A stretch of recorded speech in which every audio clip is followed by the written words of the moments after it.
do Senhor e Ele fará aquilo que deseja o teu coração. Entrega o teu caminho ao Senhor e o mais Ele fará. Descansa no Senhor e espera nele, pois Ele é a tua salvação. Ele é teu castelo e teu refúgio na tribulação. Confia no Senhor e Ele agirá.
Agrada-te do Senhor e Ele fará aquilo que deseja o teu coração. Entrega o teu caminho ao Senhor e o mais Ele fará. Descansa no Senhor e espera nele, pois Ele é a tua salvação. Ele é teu castelo e teu refúgio na tribulação. Confia no Senhor e Ele agirá.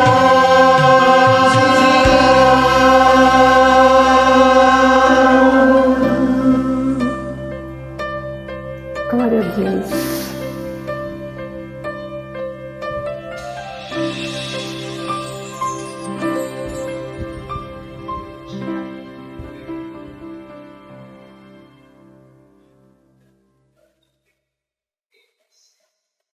Olá, eu sou o Giovanni, sou um apaixonado pelo texto bíblico, sou pastor e estou aqui hoje para falar com você sobre os livros dos reis.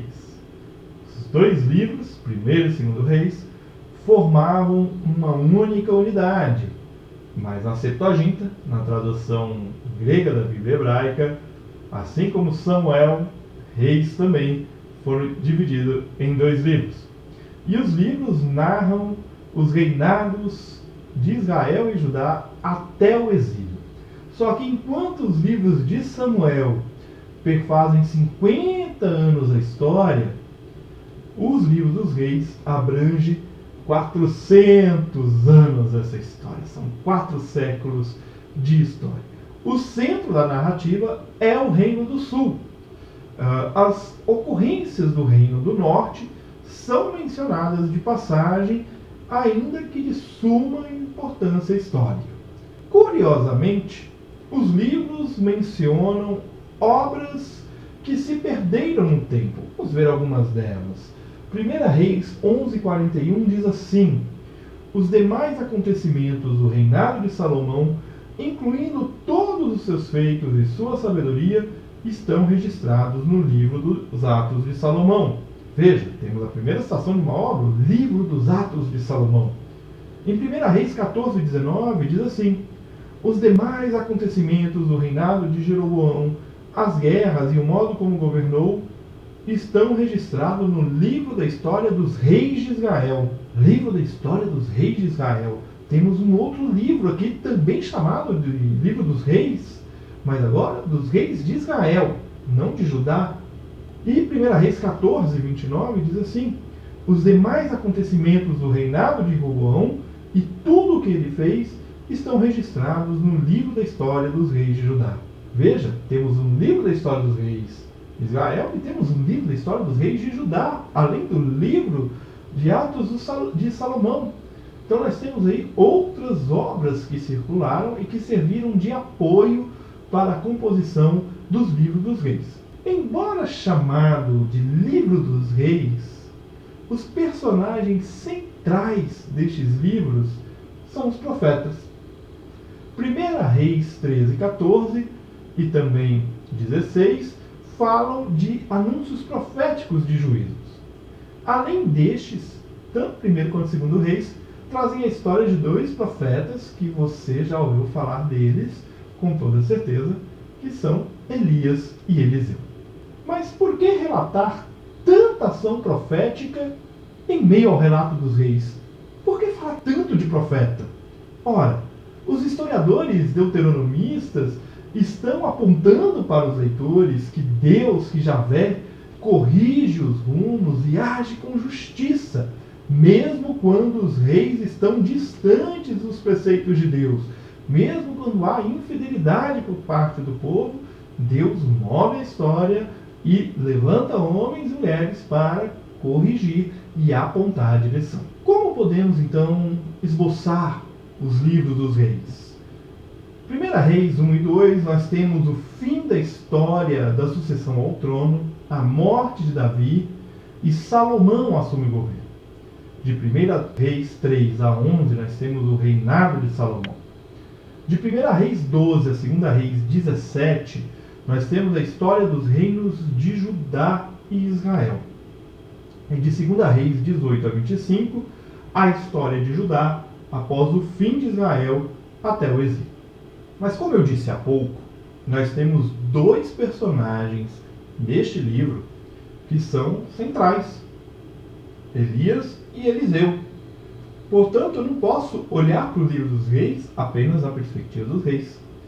Então eu apresento a vocês duas propostas de esboços do livro dos reis, um sobre a história de Elias e outro sobre a história de Eliseu. Então a história de Elias poderia ser dividida assim.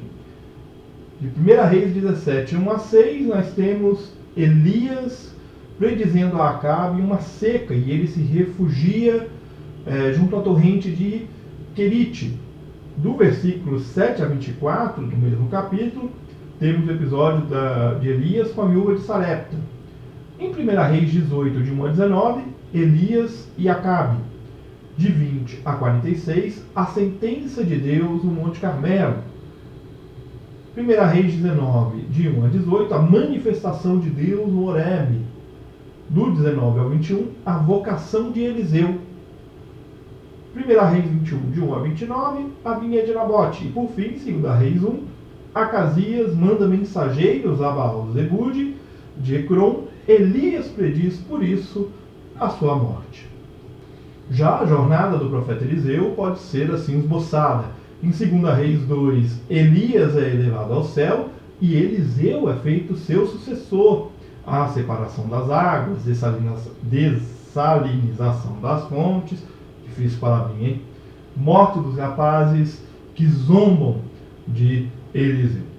Em 2 Reis 3, Eliseu auxilia Jeroboão, rei de Israel, na guerra contra os moabitas. 2 Reis 4, milagres de Eliseu, o azeite da viúva, a promessa e ressurreição do filho da mulher de Sunem, a desintoxicação do cozido, enfim. Temos aí as narrativas de milagres de Eliseu. Em 2 Reis 5, um outro grande milagre, Naamã, o sírio, é curado da lepra. 2 Reis 6, nós temos os milagres na guerra contra os arameus. 2 Reis 7, o prenúncio da salvação de Samaria. 2 Reis 8, de 1 a 6, Eliseu recupera o campo da mulher de Sunem. E de 7 a 15, Eliseu anuncia na Síria a substituição do rei.